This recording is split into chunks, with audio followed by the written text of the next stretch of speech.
नमस्कार दोस्तों, आज इस वीडियो में हम बात करेंगे वायरल फीवर को ठीक करने वाली दवाइयों के बारे में। जब भी किसी को वायरल फीवर होता है या वायरल बुखार हो जाता है, तो उसके इलाज में कौन-कौन सी दवाइयाँ दी जाती है और जब किसी को वायरल फीवर होता है, तो वो किस कारण की वजह से होता है, उसके लक्षण क्या देखने को मिल सकते हैं और इलाज में कौन-कौन सी दवाइयाँ देते हैं, उन सभी के बारे में आज इस वीडियो में हम बात करेंगे। सो वीडियो को बिना स्किप किए पूरा देखिएगा, बहुत अच्छी जानकारी आपको मिलने वाली है। मैं हूं आपका होस्ट प्रजापति विकास और आप देख रहे हैं jenny education YouTube channel.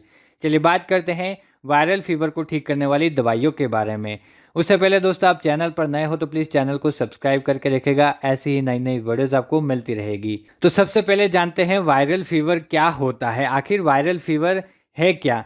Viral fever एक प्रकार का संक्रमण है जो संक्रमण की वजह से होता है और किसी भी वायरस की संक्रमण की वजह से ये जो वायरल फीवर है वो हो सकता है और ये मौसम बदलने के कारण होता है। जब भी मौसम बदलता है तो हमारा जो प्रतिरक्षा तंत्र है वो कमज़ोर होने लगता है। कमज़ोर होने की वजह से हम किसी भी वायरस के संक्रमण में आसानी से आ जाते हैं और वायरल फीवर हो जाता है। अब वायरल फीवर जब भी होता है तो उसके लक्षण क्या देखने को मिलते हैं? ऐसे कौन-कौन से लक्षण हैं जिसकी वजह से हम पहचान सकते हैं कि वायरल फीवर हुआ है? इसमें थकान महसूस होने लगती है शरीर में, पूरे शरीर में दर्द होने लगता है, शरीर का तापमान बढ़ जाता है, बुखार होने लगता है, खांसी आने लगती है और उल्टी या फिर दस्त भी होने लग सकती है। जोड़ों में दर्द होने लगता है, सर्दी लगना, गले में दर्द होना, सिर दर्द होना और आँखें लाल हो जाती है, आँखों में जलन होने लगती है। तो ये कुछ वायरल फीवर होने के बाद में लक्षण देखने को मिलते हैं। अब बात करते हैं वायरल फीवर आखिर क्यों होता है, इसके क्या कारण हो सकते हैं। तो देखिए, वायरल फीवर का मेन जो कारण होता है वो मौसम बदलने की वजह से होता है। जब भी मौसम बदलता है तो प्रतिरक्षा तंत्र कमज़ोर होने लगता है और उसकी वजह से हम किसी भी वायरस के संक्रमण में आसानी से आ जाते हैं। दूषित जल एवं भोजन का सेवन करने से भी हो सकता है या फिर प्रदूषण के कारण हो सकता है। प्रदूषण के कारण क्या होता है कि दूषित वायु जो है हमारे शरीर में जाती है और उसके साथ-साथ वायरल जो इन्फेक्टेड बैक्टीरिया होते हैं, जो वायरस होते हैं, वो भी हमारे शरीर में चले जाते हैं, उसके कारण भी हो सकता है। या फिर रोग प्रतिरोधक क्षमता की कमी होती है और किसी वायरल बुखार अगर किसी को हुआ है, कोई रोगी ऐसा है जिसको वायरल बुखार हुआ है और अगर उसके साथ हम रह रहे हैं, तो उसकी वजह से भी वायरल बुखार हमें होने के चांसेस हो सकते हैं। अब बात कर लेते हैं वायरल फीवर के इलाज में कौन-कौन सी दवाइयाँ दी जाती है। तो जब भी वायरल फीवर होता है तो उसमें बुखार आता है और शरीर में दर्द होने लगता है, तो उसके लिए कौन-कौन सी दवाइयाँ देते हैं? जब किसी को बुखार आता है तो उसमें हम पैरासिटामॉल देते हैं, उसके लिए पैरासिटामॉल प्रिस्क्राइब की जाती है। जो नॉर्मल डोज़ होती है वो 500 एमजी होती है। अगर 500 एमजी से काम नहीं चल रहा है, 500 एमजी से बुखार ठीक नहीं हो रहा है, तो उसके लिए 650 एमजी में पैरासिटामॉल दी जाती है, जो डोलो के नाम से आती है और हो सकता है कि और भी दूसरी ब्रांड हो उसके नाम से भी मिल जाती है। तो ये एसओएस के रूप में दी जाती है। अगर बुखार ज़्यादा आ रहा है तो 650 एमजी देंगे और अब ठीक है, अगर 500 एमजी से काम चल रहा है तो 500 एमजी भी दे सकते हैं। इसके बाद अगर बुखार के साथ ही साथ शरीर में दर्द भी हो रहा है, बॉडी पेन हो रहा है, तो उसमें हम कॉम्बिनेशन वाली मेडिसिन देते हैं, जो कि एसाइक्लोफेनेक और पैरासिटामॉल के कॉम्बिनेशन में आती है। ये ज़ेराडोल के नाम से भी आती है और दूसरी जो ब्रांड है उसमें भी मिलती है। अगर बुखार ठीक नहीं होता है तो उस केस में हम निमेसुलाइड टैबलेट भी दे सकते हैं, लेकिन अगर डोलो से काम चल रहा है तो जो डोलो 650 है उससे बुखार ठीक हो जाता है। नेक्स्ट हम बात करते हैं एंटीबायोटिक्स के बारे में। देखिए, वायरल फीवर जब होता है तो उसमें हम कुछ एंटीबायोटिक भी देते हैं।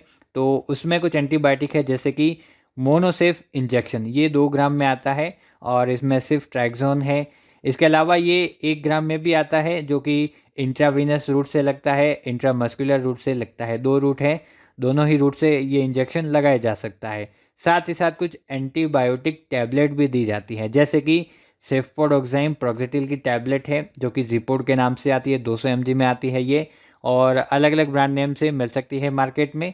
इसके अलावा सेफिक्साइम टैबलेट भी दी जा सकती है जो कि सेफिक्स के नाम से आती है, ये 200 एमजी में आती है।